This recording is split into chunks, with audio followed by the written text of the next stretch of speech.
Hi, I'm Cristy Shriver, and we're here to discuss books that have changed the world and have changed us. And I'm Gary Shriver, and this is the How to Love Lit podcast. On September 13th, 1992, several media outlets, including the New York Times, reported a story about a hiker who was found dead in a bus in Alaska. The Times headlined the article, "Dying in the Wild, a Hiker Recorded the Terror." A week later, on September 20th, they released a second article about the same hiker that was titled, "Hiker Identified by Self-Portrait." This article revealed to the world that the hiker's name was Chris McCandless. He was 24 and from Annandale, Virginia, a wealthy suburb of Washington, D.C., a graduate from the prestigious Emory University in Atlanta, Georgia. An editor from a travel magazine Outside read the article and asked Jon Krakauer to investigate the details on assignment for a longer piece. Krakauer's article, titled "Death of an Innocent," was published in their January 1993 issue just a few months later. However, the story moved Krakauer on a personal level, and in Krakauer's words, "I was haunted by the particulars of the boy's starvation and by vague, unsettling parallels between events in his life and those in my own. Unwilling to let McCandless go, I spent more than a year retracing the convoluted path that led to his death in the Alaska taiga, chasing down details of his peregrinations with an interest that bordered on obsession." So the result of Krakauer's obsession was the book titled Into the Wild, which was first published in 1996. Today, it's an international bestseller, having 173 editions and formats in 30 languages, and it's used as an outside reading book in secondary schools across the world, including here in our state, Tennessee. In 2019, it was listed by Slate as one of the 50 best nonfiction works of the past 25 years. Christy, we plan on spending 3 weeks delving into this book, looking at it primarily from a rhetorical perspective. But before we do that, I think we have to note just how immense a response this book has provoked. Jon Krakauer is not an outlier in being haunted by this young man. You know, what I want to highlight is that it's not the narrative intensity of the drama that people are drawn to. You know, frankly, in terms of narrative, it's not all that dramatic. I mean, this is not a story about violence, and there's no love interest. There isn't many brave accounts of a young man fighting harsh elements of nature like bears or wolves. He dies from seeds. I mean, it's fascinating how a relatively simple story, has resonated with literally millions from around the globe.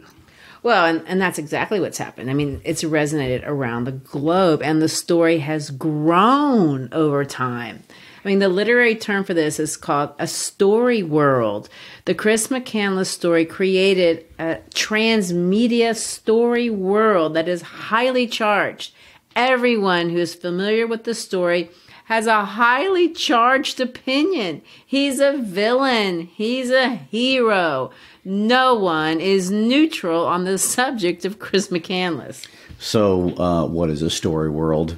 Well, it's kind of a modern concept, I guess. It's this phenomenon of storytelling that can be, exponentially enabled to grow by modern media. We think of it as a story going viral, so to speak, but it does more than just go viral. It takes on a life, it grows, and it crosses genres. It's not just reprinted or recounted, or it's not even really imagined. It changes from the original story. In this case, it started with a news article, but then it became a book. And then we're going to see one of the first readers of that book was Sean Penn.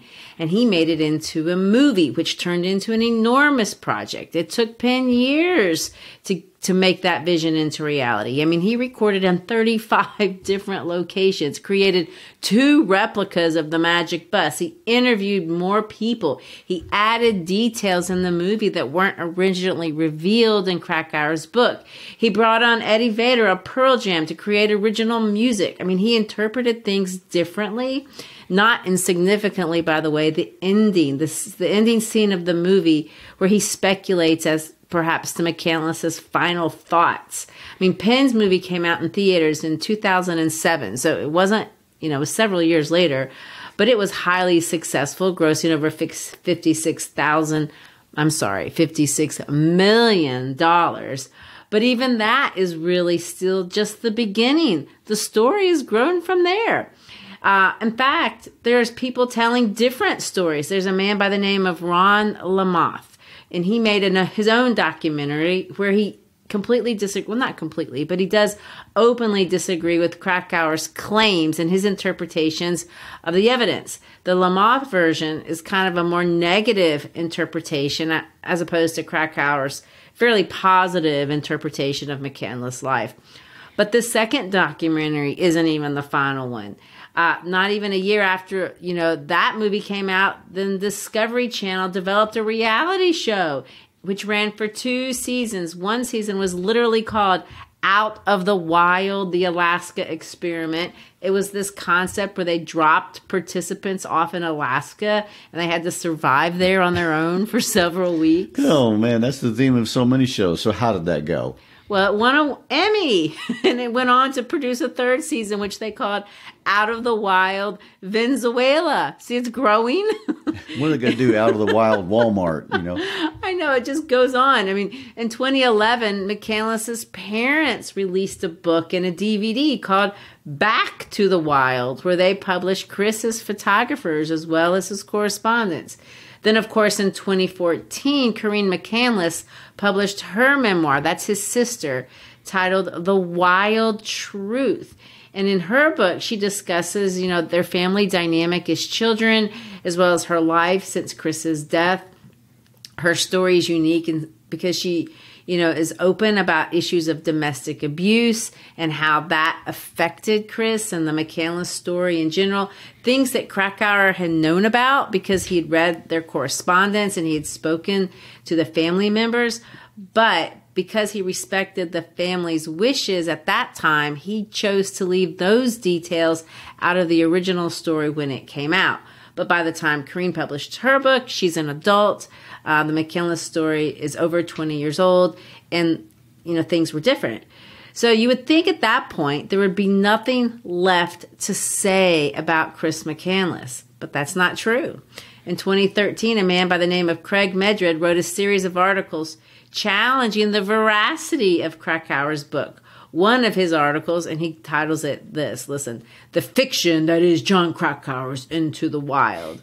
Of course, this just reopened up this conversation. There were several new pieces, some of them not even in English. There's a Belgium TV series that came out. PBS ran a series called Return to the Wild in 2014. I mean, good grief, it's a franchise. It feels that way, except there's no unifying element. There's not a single publisher. There's not a company behind the story. The growth is truly organic. And we have to remember, Krakauer published his book pre-internet. But now, that's over. I mean, there are websites like the one that I used to research this podcast called chrismccandless.info. On that website, among other things, students are encouraged to submit personal essays, and they have, where they talk about their engagement with the book. There are other websites that have maps of Chris's journey, Google, points of interest. There are blogs where people have chronicled their experience, retracing his steps. Krakauer himself has an Instagram page with a link tree that, features photos and blogs and interviews. There's podcasts like the ones we're doing. There's fan art. There's tattoo. And you certainly can't forget the hundreds or more. I don't really know, maybe even thousands of individuals who go, every year and retrace his steps. Some of them don't go to Alaska. They may go to Slab City. That's a place where he describes in the book. They may kind of trek down the Colorado River. They may hike around Lake Mead. But then there are those, the most adventurous, who set out on that pilgrimage to go to where was once the Magic Bus. It's been moved now. We'll talk about that later. Bus 142, where Chris lived for 114 days and died. And that's beyond the border of the Denali National Park. Well, you know, what's interesting to me is that no one really knows how many people have taken the hike to the magic bus. There have been literally thousands. You know, it kind of reminds me a little bit of Walden Pond and how many people have gone to Walden to visit the place where Henry David Thoreau went out to the woods to live deliberately, except no one gets lost walking around Walden. No. And hundreds and literally hundreds get lost regularly, and many have had to be rescued trying to reach bus 142. And in fact, and this was to the chagrin of Jon Krakauer as well as Chris McCandless's sister, Corrine. In June of 2020, after numerous expensive and difficult rescues as well as 2 deaths, the Alaskan National Guard took the extreme measure of secretly airlifting the bus out of the wilderness, and they took it to, and I quote, an unknown location. I know, and it does kind of feel like a loss to take the bus away, but beyond people just getting lost and, of course, dying trying to get there, there were those who, when they got there, didn't respect it and trashed it, if you can imagine that. You know, when Jon Krakauer originally went there to research his book, I mean, it was how McCandless had left it. McCandless's boots were still there. His books were still there. His clothes were there, even his toothbrush. The Washington Post asked Krakauer when they removed the bus what his feelings were about that. And, you know, let me quote him here. He said, "I wish the bus could have remained how it was, but I wrote the book that ruined it." You know, of course, the bus was already abandoned, so in a sense, it was ruined when McCandless found it. But I was surprised to read that people have trashed it. I mean, can you imagine hiking 4 days to go to a place and then, you know, trashing it? I know, it's ridiculous. But what's even harder to believe is how strange it would have been for Krakauer on that first visit. I mean, it had to have felt eerie. I think so. And in some ways, the whole story is eerie. In this episode, we will discuss Krakauer's book, beginning with the author's note through chapter 5, and focus on both Krakauer and McCandless's journey before the Alaskan wilderness adventure. You know, you referenced and even quoted from Krakauer's author's note. I want to go back there because sometimes I just don't even read those things. Author's notes can be uninteresting, but not in this case. Krakauer's style is personal and it's honest, and he inserts himself into the book as a character. He's part of the narrative. This isn't an accident or his carelessness as a writer. The book is obviously about Chris McCandless, but it's more than that. It's about the author engaging McCandless and whatever mysterious hold, you know, whatever had McCandless. Krakauer literally retraces McCandless's steps. He takes us through the research as he uncovers it. And I think that's an important feature. This book is about Krakauer's journey, retracing McCandless. It can't be about McCandless's journey because we don't really know that. We can accompany Krakauer and watch him piece together the puzzle through journals and photos and correspondence and talking to the people that McCandless engaged. And by interacting with these different mediums, we can engage multiple perspectives. There are parts where Krakauer will literally cut and paste sections of McCandless's journal into his books. He'll cut and paste sections of postcards and letters from different people. But there are other times when he will describe for us the different locations and what they look like. And he'll interview important people in McCandless's journey and allow them to tell their own story. But we, if we're going to be careful readers, have to understand that this, just as any story, fiction or nonfiction, this story has a perspective, and it's Krakauer's perspective. He's making an argument that many over the years have not agreed with. In fact, sometimes they've vehemently disagreed with them. Of course, no one can really speak for Chris McCandless, and not even his sister attempts to do that. But there are moments that we watch Krakauer draw inferences from journal entries or postcards that may have meant something other than how he understands them. And I like that Krakauer doesn't shy away from that. I mean, he invites that engagement.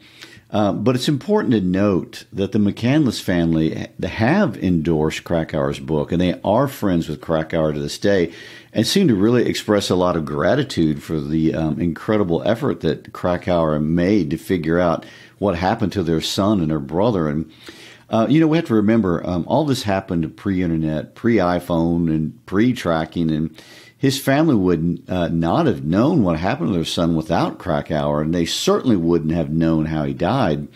That took Krakauer years to figure out, and at significant personal expense. I mean, no one can accuse Jon Krakauer of not taking his journalism seriously. There's nothing intentionally fictionalized, embellished, or deleted for the purpose of creating a false narrative. And Krakauer, over many books and decades as a writer, fact-checked himself just endlessly, and it continues to enjoy a high level of respect as a researcher and as an authentic storyteller. And, in an interview he gave about his book on Pat Tillman, which is also very interesting. By the way, Krakauer claims to not enjoy writing all that much, but his passion is the research. Well, he records interviews. He fact-checks his own sources. He interviews multiple people about the same event from multiple perspectives. And as you will see in any of his books, not to say that it's impeccable. That's an impossible standard when you're talking about human interactions and human recollections. But according to his own admission, he usually only puts about 10% of what he learns about any given subject into a book, which he says sometimes hurts people's feelings. But that's the effort that it takes to make sure he feels confident in the narrative. And he'll spend days with all kinds of people, interviewing them, exploring with them, and sometimes not even quoting them. And it was just part of the broader exploration of ideas and the context. And he also will make revisions between editions and amending errors or new discoveries after the first edition has come out. And, it doesn't matter if it's just a very small detail that most people wouldn't care about. I mean, it's his craftsmanship, so he's going to make it as good as possible. Right. And speaking of exploring, Krakauer loves exploring. I mean, not just in journalism. I mean, he's done it from his youth. Growing up in Oregon, he explores the outside world, mountains and cliffs, the world of nature. But in the process, he also explores the world of men, the world of the mind, the soul. And he does that through the natural world. If you look at his profile on Instagram that I referenced before, you'll just see tons of pictures of rock climbing and skiing and biking and all the things. Well, his Instagram profile will also tell you that for 4 months after Into the Wild was published, he, along with a team of hikers, climbed Mount Everest. And on that trip, 4 of his 5 teammates died in a storm. I mean, Krakauer shares this story in his book titled Into Thin Air. And for that book, he won an Academy Award in Literature from the American Academy of Arts and Letters. Yeah, just a cursory scroll through his publicity pictures helps you understand what he means when he tells you in the author's note that he felt a kinship with McCandless for many reasons, but one of the reasons is that he sees himself a little bit in Chris McCandless, just not so extreme. He makes several important claims in that author's note of what he was looking to understand when he set out to understand McCandless. He says this: in trying to understand McCandless, I inevitably came to reflect on other larger subjects as well. The grip wilderness has on the American imagination, the allure high-risk activities hold for young men of a certain mind, and the complicated, highly charged bond that exists between fathers and sons. So that's the quote. What does he say? He tried to find 3 things. And these are the ideas that are going to inform our discussions over the next 3 episodes. Number 1, the grip of the wilderness on the American imagination. Number 2, he wants to understand the allure of high-risk activities for young men of a certain mind. And 3, of course, the complicated, highly charged bond that exists between fathers and sons. Well, that's a tall order to try to uncover in 1 year. Well, true. And his assertion here really tells us who his intended audience is. This book isn't just about telling a sad story about a single individual to make us cry. Krakauer saw in McCandless something universal, and the people who feel the draw of the wilderness, or if they feel a draw to high-risk activities, or if they have a complicated family relationship, they can understand Jon, and they can understand Chris.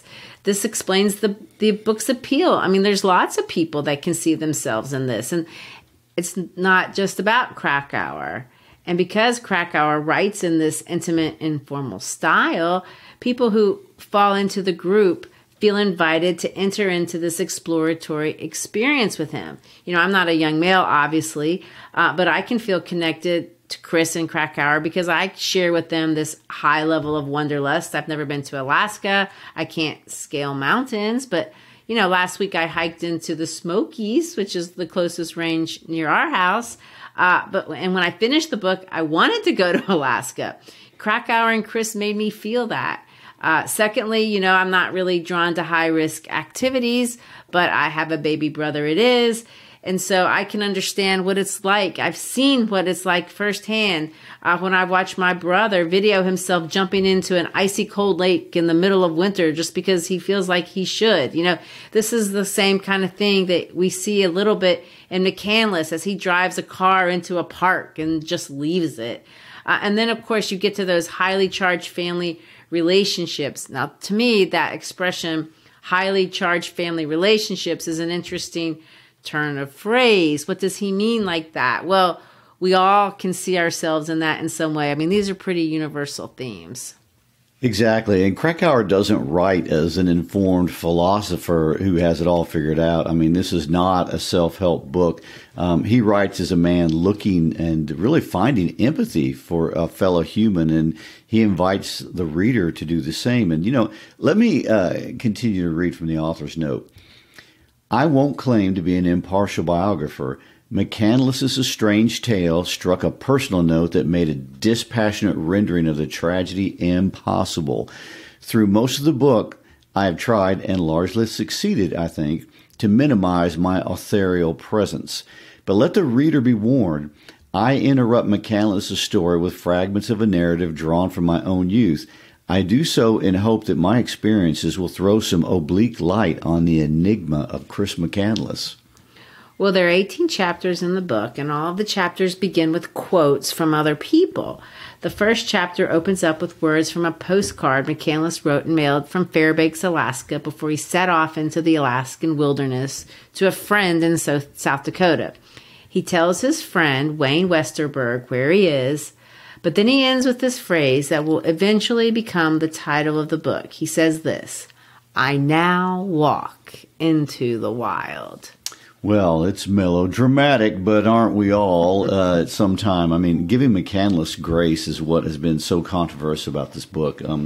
Is what he did brave, or is it irresponsible? Krakauer is going to make the case that it's brave, but of course it's arguable. A man by the name of Jen Gallion picked McCandless up on the side of the road as he was walking into the wild, and McCandless was looking for the Stampede Trail, which is this primitive road that had been abandoned for years, an obscure setting. And Gary, tell us about this choice. What is special about trying to find the Stampede Trail? Honestly, if you're hiking the Stampede Trail today, it's probably because you've read Krakauer's book. As far as Alaskan trails go, it's not the most picturesque. It's not on anybody's list of top 10 hikes in Alaska, although it is obviously beautiful. It starts off the road between Fairbanks, Alaska, and Anchorage near a small town called Healy. And the trail itself doesn't have any of those cool rocks like we think of Alaska having, and there are no fjords or anything like that. And the technical challenge of the trail is crossing rivers, the crux being the river McCandless crosses to get to the bus, the Teklanika River. And as McCandless learned, sometimes that river is easy to cross and sometimes it's impossible to cross, depending on the water levels. And, another thing visitors mention in this particular area are the mosquitoes. Apparently there are a lot of mosquitoes in this area, which makes sense. Yeah. It's famous now, even without the magic bus. But at the time, This was literally in the middle of nowhere, and that's why McCandless went there. He didn't want to go to the famous places with lots of hikers. He wanted to be completely off the grid. And so on April 28, 1992, he set out. He took with him a small rifle, and he started walking. You know, that man, Jim Galligan, picked up the hitchhiker, and he gave him a ride to the trail. But Galligan immediately observed that the young man didn't look like an experienced hiker, at least not for this kind of setting. His rifle wasn't power enough for anything but small game, and he didn't seem to have much besides the rifle. I mean, he had 10 pounds of rice, he had some cheap hiking boots, a tattered state road map, books, a few other things, but not enough, in Galligan's opinion, to live off the land. In fact, and I find it interesting, you know, he was filled with such pity that he gave him his own shoes because they were waterproof. And he also gave him his lunch. I can't imagine how pitiful you'd have to look to get someone's lunch. True. Well, he tried to talk him out of going, and the only reason he even let it go is because he just assumed he'd turn around in a couple of days. And the meagerness of McCandless's provisions is a big point of the book, because it's one of the things that makes people think McCandless was crazy. And Krakauer is going to argue very persuasively that he is not crazy. Krakauer sets out to build a line of reasoning and provide enough evidence to prove that to the reader. And there are, reasonable reasons for the choices McCandless made. And in fact, when many readers read this, they see themselves making similar choices. McCandless takes things for reasons beyond physical survival, like books, and he doesn't take other things with him for specific reasons, like a topographical map, because he has specific goals for what he's doing. The goal is not just to walk and look at the landscape. The goal is not even to hide necessarily. Krakauer is going to point out that McCandless has prepared. Alaska has always been his goal, and he's been preparing for 2 years. He believes he's prepared enough physically, mentally, spiritually to confront the Alaskan wilderness. It appears it's not his goal to just live in Alaska forever. In fact, he planned to return to South Dakota by the fall. I think it's important to note here, there is nothing in Krakauer's book, in any journal or photo released to the public, to promote the idea that McCandless had any kind of a death wish. I mean, he did not.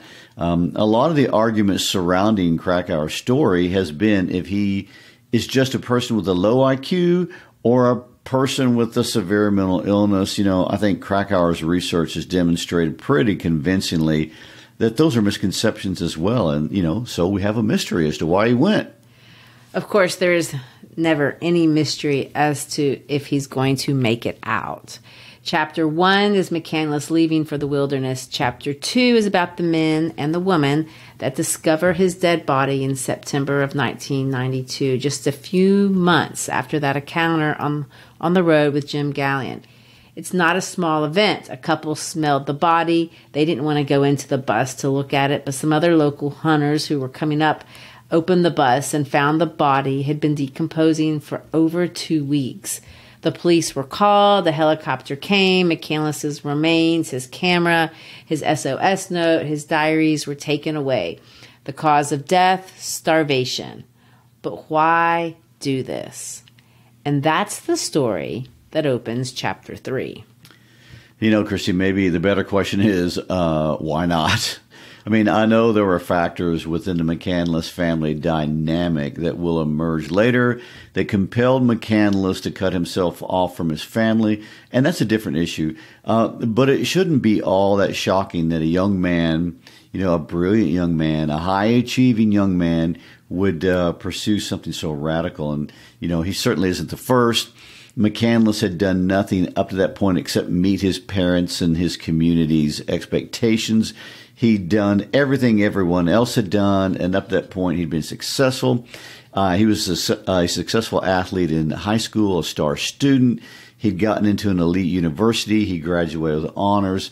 His father wanted him to go into law school, and he had the money given to him from a family friend to do it.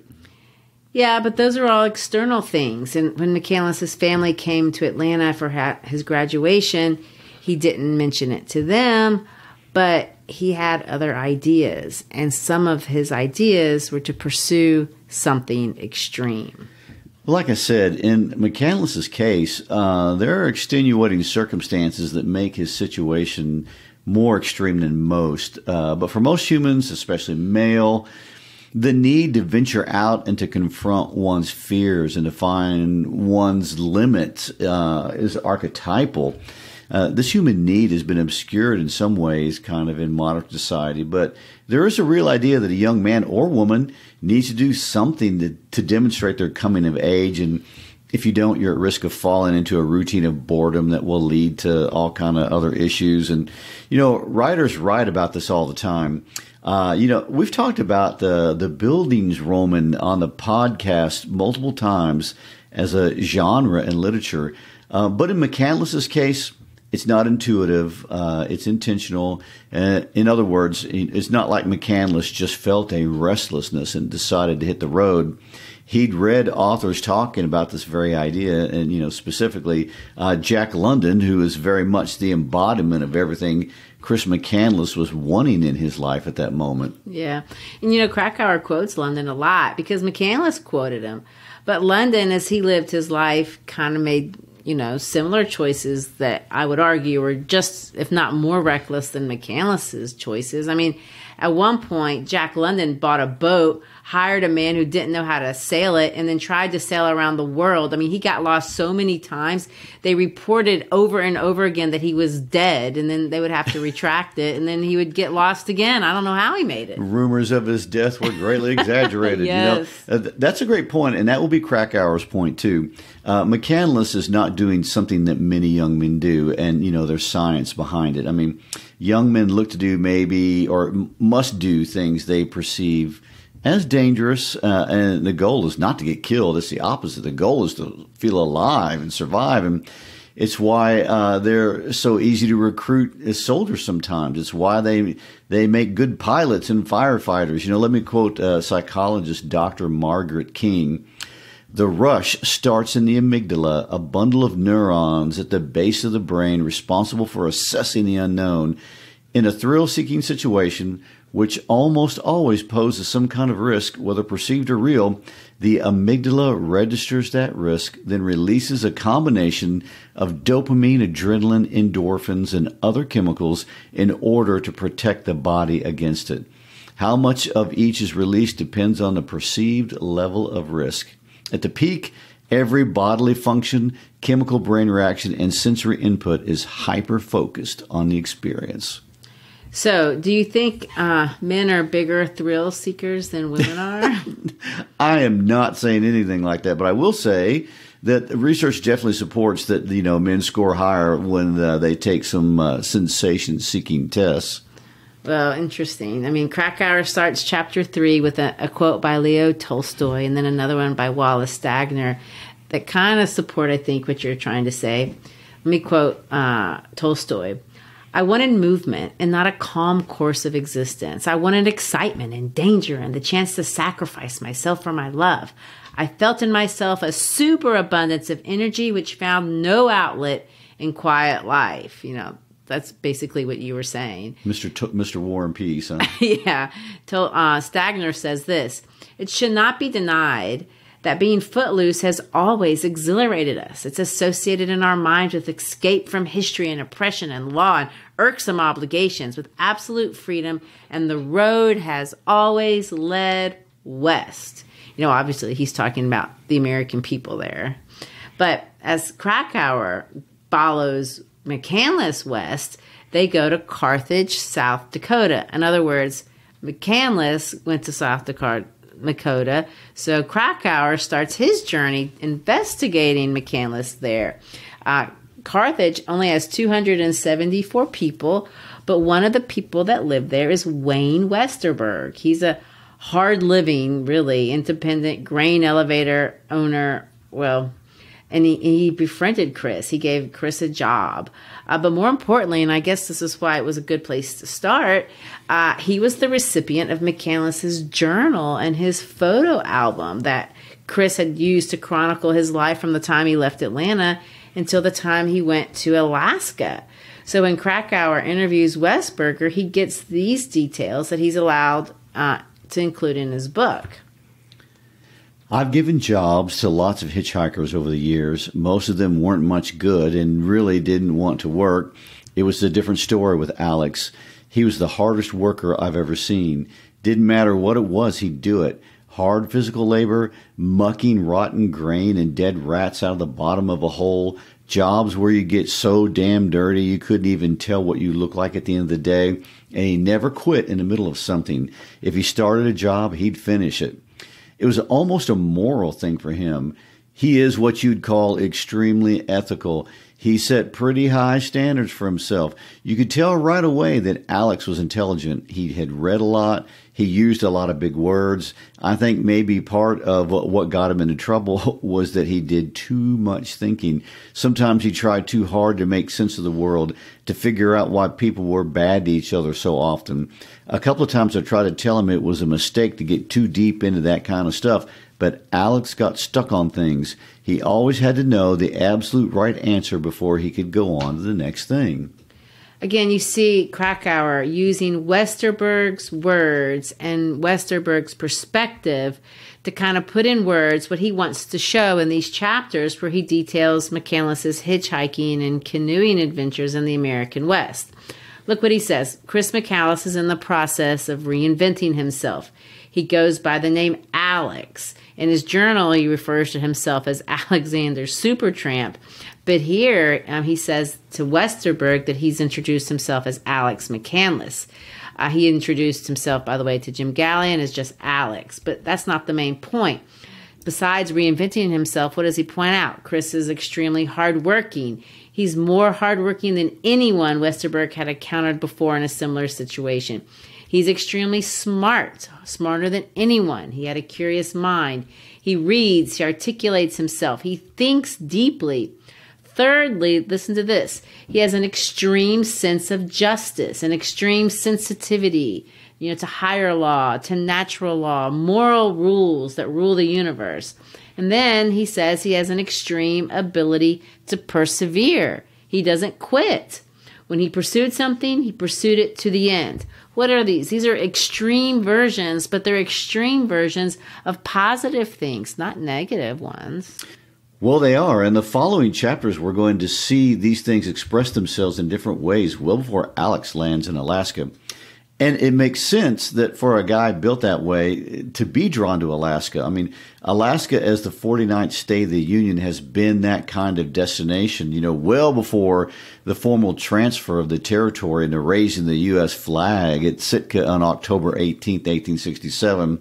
Alaska has always been a symbol, especially in the American collective conscience, of the extreme wilderness, extreme beauty. I mean, the name itself, Alaska, is derived from the native Aleut word, which means the object towards which the action of the sea is directed. I mean, what does that mean if not that even the sea itself, the mighty sea, is somehow drawn its way? And the nickname of the state, by the way, is the last frontier, and the state's motto is north to the future. I mean, every bit of this is in line with this very extreme young man and what he's looking for in himself, and he's looking for it in the natural world.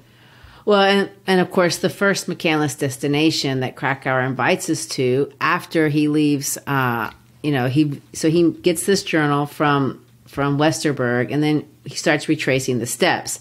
And McCandless's first destination is Lake Mead National Recreation Area.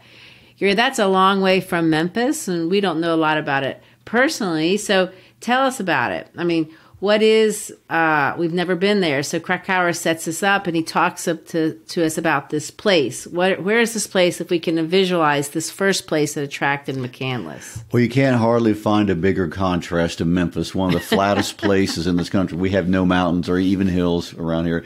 Well, first of all, it's big. It's 1.5 million acres. It's the third largest of the national park services outside of Alaska. And, Lake Mead itself, just for context, is about 30 miles east of Las Vegas. And if you've ever seen a picture of the Hoover Dam, I mean, that's the spot. And there are actually 4 desert ecosystems in that part. And there's the Mojave Desert, which is referenced in the book. It's 50,000 square miles in size. And, it's the smallest and driest desert in North America. And one of its most famous features are the Joshua trees because, this is the only place where they're native in the world. So even before McCandless goes to Alaska, he's driven to an extreme location. I mean, when he gets there, he drives off the road. It's 120 degrees. It's hot. He pitches a tent. And then, of course, his car will break down. And he proceeds to document himself burning all of his money, taking a backpack, and hiking around the lake, which, according to his journal, was a mistake. The weather there was so extreme that he literally suffered a heat stroke. He got delirious, but he managed to flag someone down, and they helped him get out. And this is kind of the pattern that we will see in McCandless. He pushes himself until he finds his breaking point, and then he reaches out for help at the last moment. True. And after getting a ticket for hitchhiking, he meets a couple, and he eventually actually becomes close to them, Jan Burris and a gentleman named Bob, and they help him. In her words, he was looking pretty pitiful. Krakauer uses Burris's direct quote, and she describes their meeting. Quote, "He had a book about plants with him, and he was using it to pick berries, collecting them in a gallon milk jug with the top cut off. He looked pretty pitiful, so I yelled, 'Hey, you want to ride somewhere?' I thought maybe we could give him a meal or something. We got to talking. He was a nice kid, said his name was Alex. He was big time hungry, but real happy. Said he'd been surviving on edible plants he identified from the book. He was real proud of it. Said he was tramping around the country, having a big old adventure." The quote goes on, and I don't have time to read all of it, but she will describe them taking them home with him, and he stays with them for a week. But at the end of it, this is what Jan says. "He was a real good kid, and we thought the world of him. When he left, we never expected to hear from him again, but he made a point of staying in touch. And for the next 2 years, Alex sent us a postcard every month or two." Gary, what do you make of this? First, I'm struck with the fact that this kid is starving to death, but is described as proud and happy, not anxious and desperate. He has a sense that he could always get out of this position if he wanted to, but he's deliberately challenging himself through the natural environment, and whatever he has discovered about himself is really fulfilling to him. I'm reminded of the words of Jesus when he says, "Man shall not live by bread alone," and this is an expression of that. I mean, there is something really nourishing him and fulfilling some deep need. And secondly, for a guy that will be known for dying alone in the wilderness, he is committed to keeping all these human connections. But these connections, the one with the Westerbergs and now this one with Jan Burris, it's on his terms. I mean, I know you're going to reference his childhood of abuse in a later episode, but since we now know that was always a part of his story, it sheds a little bit of light on his desire to have relationships while he's taking his baby steps, treading into humanity in a way that is really protected emotionally. And he'll keep a correspondence with more than Burris and Westerberg. Next, his big adventure will be the Colorado River. In his journal, he writes that he notices and impulsively buys a canoe and then decides to paddle down the Colorado River to the Gulf of California. That's nearly 400 miles. It's extreme. Again, he enters Mexico and he stays there until he gets lost. Let's read part of a journal. And remember, when he writes about himself, he writes about himself in the third person.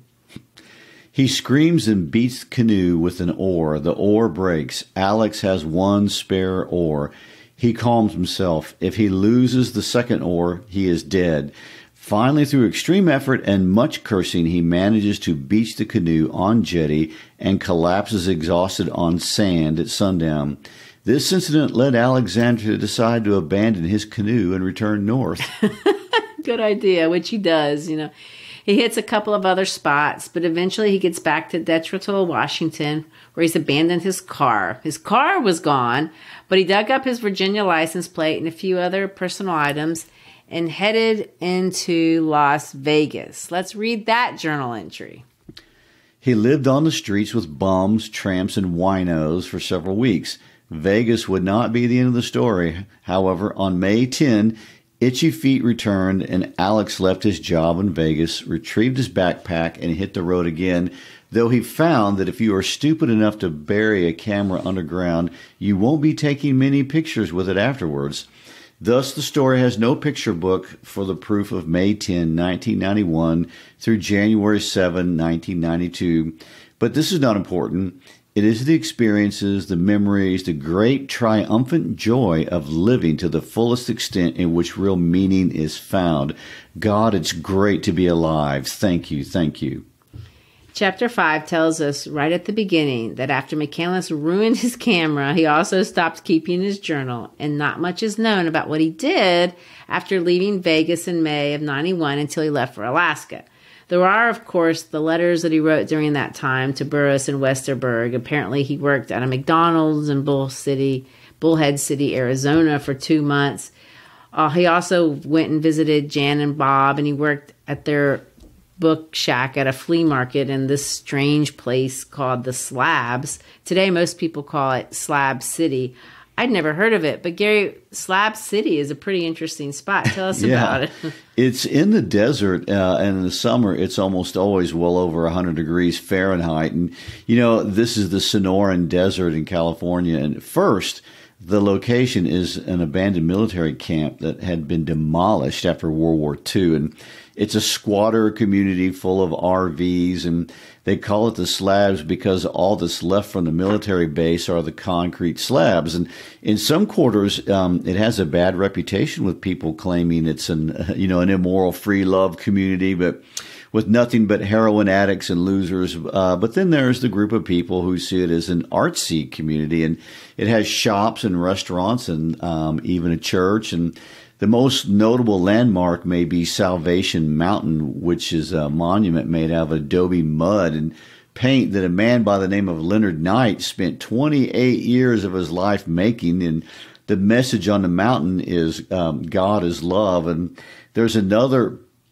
piece that is interactive and with a 20-foot high seesaw called East Jesus, but then there's the residential part full of garbage and people living in some might call junk piles. So, that gives you a little bit of an idea of what kind of unusual but wildly adventurous place this is. I can see why McCandless might be drawn to it for sure, but it wasn't really what McCandless wanted, where he wanted to end up long term.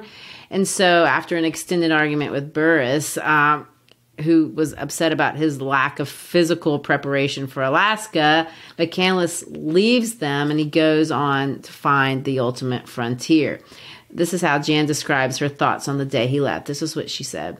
I thought he'd be fine in the end. He was smart. He figured out how to paddle a canoe down to Mexico, how to hop freight trains, how to score a bet at Inner City Mission. He figured all that out on his own, and I felt sure he'd figure out Alaska too. Which is, of course, is obviously how McCandless felt about it.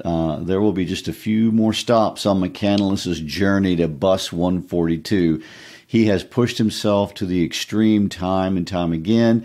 And, he's found incredible joy and exhilaration along the way. Some have called him a narcissist. Others have called it foolishness. People say it's hubris. Some people say it's naivete. One of the things that's so fascinating about this story is the emotion that it still provokes. People have strong opinions about this kid and what he's doing. Even though I know the end of the story, even as I read it here in chapter 5, I find myself rooting for him. And I know that's because it's Krakauer's great writing that makes me hope. Well, it is. And in our next episode, we will let Krakauer introduce us to others who also took it upon themselves to push themselves to the extreme in this very physical way in the last frontier. And we will also discuss some of the circumstances of McCandless's life that have surfaced since the book came out that's helped the world perhaps not just understand McCandless, but also understand themselves a little more through McCandless. And that, of course, more than anything else, that is Krakauer's ultimate purpose in sharing the story of Alexander Supertramp. So until then, thanks for listening. Don't forget you can always find us at howtolovelitpodcast.com. On our website, we have listening guides for most of our issues, as well as other teaching resources. And also, whether you're a teacher or a student or a fellow lover of literature, Please subscribe to our podcast via YouTube or Apple, Spotify, or wherever you get your podcasts. Give us a rating. And if you like what you hear, possibly a review. It's when you share about the podcast to your friends on social media, text, or any other form in class that we grow. And thank you for supporting us in our mission to make reading great literature accessible and enjoyable to as many people as possible. Peace out.